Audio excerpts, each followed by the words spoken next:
Case of Tonsillitis, written and recorded by Jeffrey Jones. Tonsillitis, one of the scariest diagnoses that an 11-year-old kid can hear. While most children experience it at some point in their lives, in the spring of 1968, my older brother Donnie got the worst case of tonsillitis that I've ever heard tell of. It started, as I'm sure most cases do, a scratchy sore throat, some redness, swelling, and tenderness to the touch, all accompanied by low-grade fever. Of course, Mom tried all of her usual home remedies, gargling with salt water, honey, and lemon, and other like-minded solutions. Nothing seemed to work. Finally, having exhausted every family concoction ever conceived of, Mom concluded that a visit to old Doc Marsa was in order. The doctor was an elderly man that ran a small family practice in the village of Lake Orion, Michigan. From what I remember being said, he had been administering his folksy, no-nonsense style of medicine bag miracles for more than a couple or 3 decades around them parts. In fact, all of the kids of the last 2 generations either had been birthed by him or had at least been treated by him at one time or another. Although I seem to remember some Frankenstein-type moniker being used to describe him amongst the family, he was our go-to guy. Anything that couldn't be taken care of at home was referred to the old doc, and he always came through. So it was that on a Thursday morning in May, Donnie was to be kept home from school so as to pay a visit to the old Sawbones.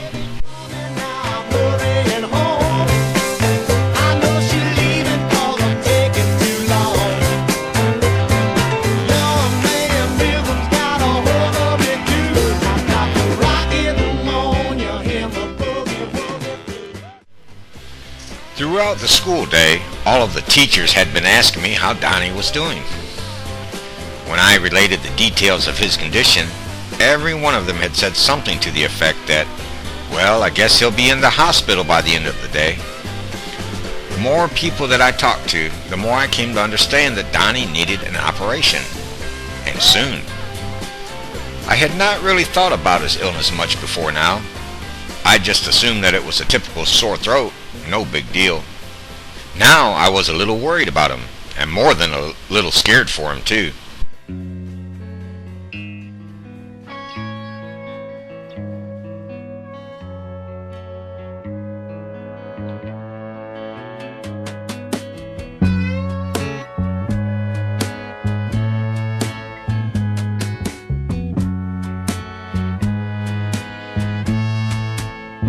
Somebody call for a doctor. I think I'm sick. Wow, he was the first of us kids to require surgery. And to be honest, I was glad it was him and not me. After all, I thought, he is the oldest. During the 45-minute bus ride home, I acted just like a typical 10-year-old braggart who was proud of his big brother. I guess the natural storyteller in me just kind of came out, and I ended up telling a real whopper of a tale to a captive audience of elementary school kids who couldn't have gotten away anyway.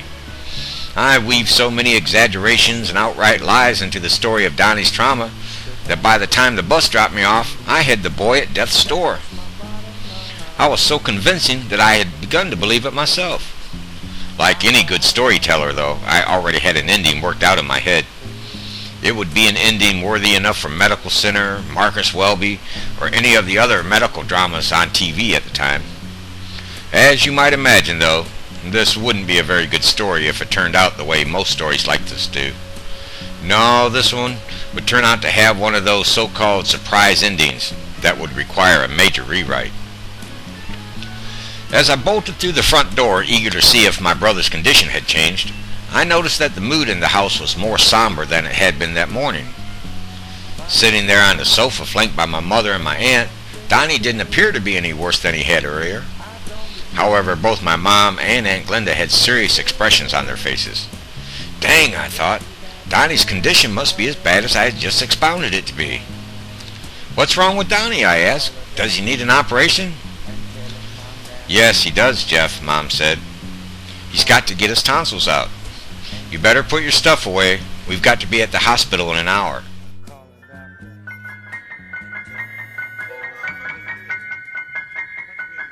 no, no, no.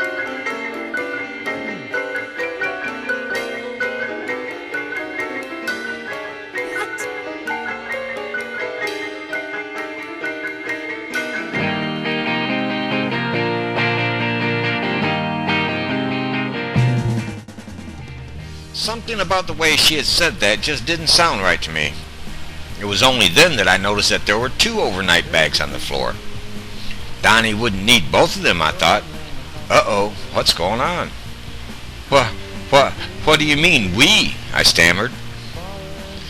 While I don't recall her full explanation now, she said something about the doctor offering her some kind of 2-for-1 special. Seems how money was always tight around our house. I guess you can justify looking for a bargain anywhere you can find one. But a 2-for-1 tonsillectomy? Come on, man. It didn't seem to matter that my tonsils were fine. I didn't even have a sore throat. I even tried belting out a wonderfully loud version of "How much is that doggy in the window?" Nope, didn't work. I was going to share my brother's fate. Or so I thought. You know, it's funny how mothers can be so tricky sometimes. Well, somewhat vague anyway. After all, she had eased her way into using me as a discount coupon without much trouble. I wouldn't be surprised to learn that she had asked for a multi-kid discount. She probably did. She was very good at stretching a dollar. However the deal had been struck, I had about as much chance of changing her mind as an ice cube does surviving a summer sidewalk. None. After providing for a dramatic admittance procedure commendable of the most uncooperative, panicky, and troublesome youth imaginable, I was settled in next to Donnie in the pre-op ward on the 5th floor. We each had our own fancy bed that could fold in many different ways. We shared a color TV that had a remote control, and we even got a pretty good meal. Maybe this isn't so bad, I thought. Wrong. I know that this question has been asked 1,000 times over. But why in the world do the nurses in a hospital come into your room every couple of hours throughout the night? As we all know, they don't come in empty-handed either. They're always taking your temperature, checking your pulse.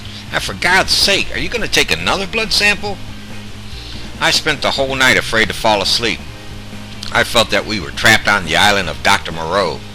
What new horror would the morning bring?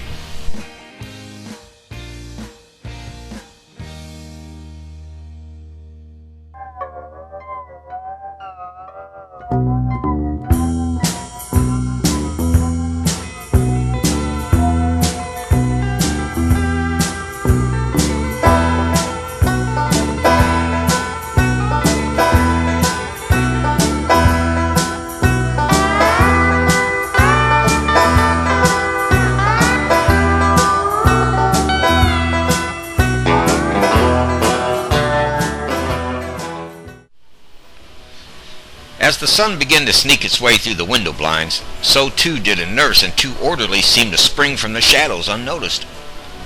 With all the demeanor of a boot camp drill sergeant, she ordered the orderlies to hold me down whilst she delivered the dreaded pre-op shot. I don't know if she had been briefed by the previous shift, but this Nurse Diesel certainly was prepared. Although I fought back with all the vigor of a house cat being run through a shower, I lost. The pre-op hit home, directly into the right buttocks. It wasn't but a moment or two before I was strung out on the bed, looking forward now to the rest of this story. Donnie, on the other hand, took his pre-op like a champion. I'm not sure if he was really that tough or if he just wanted to make me look all the more foolish, but a couple of minutes later we were both in La La Land and on our way to the operating room. The next memory, for obvious reasons, is a little fuzzy. I remember the doctor looking over me, and in a swaying Dr. Kildare kind of moment, the gas mask lowering as if in slow motion toward my face. "Count backward from 100, a voice commanded. 99, 98, 90.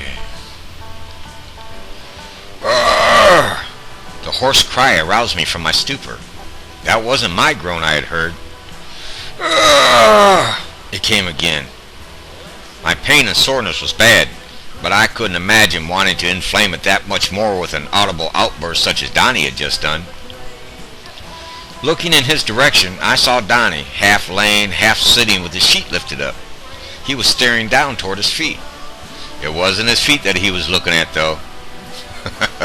No, Donnie, poor Donnie, had just been the victim of an unplanned circumcision. Well, unplanned on his part. It seems that when he was born at the U.S. Army Medical Center in Fort Bragg, North Carolina, the doctors there had not performed a routine procedure.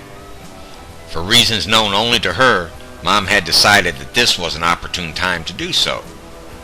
Knowing that Donnie would have disagreed, Mom had secretly conspired with old Doc Marcer to make the modifications while he was in the neighborhood. I'll bet that there was another discount coupon in the mix somewhere. You can believe that I checked my packet for completeness. Seeing that it was, my pain and discomfort eased somewhat. I could only imagine what my older brother was experiencing, and boy was I glad that I only had to imagine. Over the course of the next couple of days in the hospital, I made a swift recovery. Donnie's recovery was somewhat slower.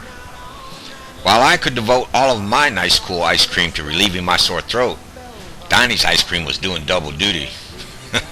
Not only was he using it to relieve his throat, but I know that I saw him slip a little beneath the sheet occasionally in a vain attempt to relieve his sore, aching tinky also. I suppose that I would have tried too. When Sunday morning rolled around, Nurse Diesel showed back up, minus her two goons. She was very helpful in getting us checked out and on our way.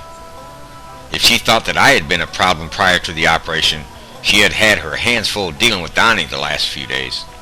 He did not like the idea of being skinned, and he let everyone know about it. Now she could send him home. Good riddance. Watching Donnie take his first steps while fully dressed was a comedy unto itself. I'm sorry to laugh at my big brother, but seeing him hunched over like a little old man trying so hard to keep his tinky from rubbing against the front of his pants was some kind of funny. He was bent over forward almost to 90 degrees, his butt pushed back behind him in an overly exaggerated goose-me posture. His head pulled back as far as it could go in an attempt to see where he was walking. Did I say walking? A half-shuffling, limping duck would better describe his movements. Man, was it pitiful. Pitiful. Hold on, buddy. Hold it. Listen.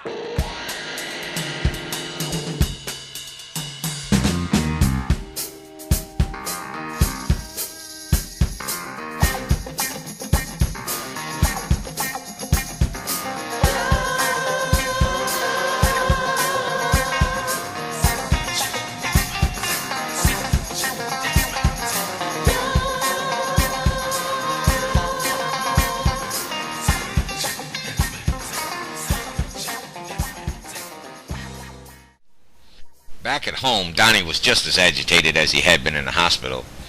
Every time that he moved, he winced and groaned in obvious discomfort. Knowing that he had to return to school the following day inspired him to try to find some way to make his movements more bearable. Necessity being the mother of invention, he found it in an old bootlace. It was a clever contraption. He had looped the middle of the string around the buttonhole on the fly of his trousers, and then taken the two loose ends in either side of his mouth. Although still having to walk stooped way over, it was an obvious improvement. He did look somewhat like an old milk wagon horse though, reins and all.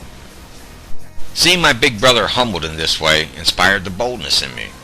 I saw that he was vulnerable, and I sought to take advantage of the situation. Even though I knew it would lead to what can only be described as a little brother beatdown later, I couldn't resist teasing him by calling him the most obvious of nicknames at the time. That's right, Donnie Dallywhacker. Donnie Dallywhacker, Donnie Dallywhacker, ran into a weed whacker. I would run around him in a circle singing this nonsensical tune. It made him so mad. I knew that he couldn't catch me. The joke would be on me. I guess that I did rather press my luck though. I should have known that he would have healed sufficiently in 2 weeks to initiate a retaliatory strike. But again, Donnie was nothing if not clever. He knew that I grew bolder by the day, and he bade his time well. One afternoon after school, he lured me in close, and then BAM! The full apocalyptic nuclear Armageddon commenced. In other words, he kicked my butt. And how. It wasn't the first time, and it certainly wouldn't be the last. But for all the times that I didn't think I deserved it, I knew I had this time. Yes, it was worth it, and given the chance, I would do it all over again. Donnie, of course, fully recovered from his ordeal that sunny spring so long ago. Being the rough and tumble kind of kid that he was, would definitely lead to more visits to the doctor and more than one trip to the emergency room as well. I don't think that he'll ever forget that particular visit to old Doc Marcia in the spring of 1968, though, and that woeful diagnosis. Son, you've got a bad case of tonsillitis.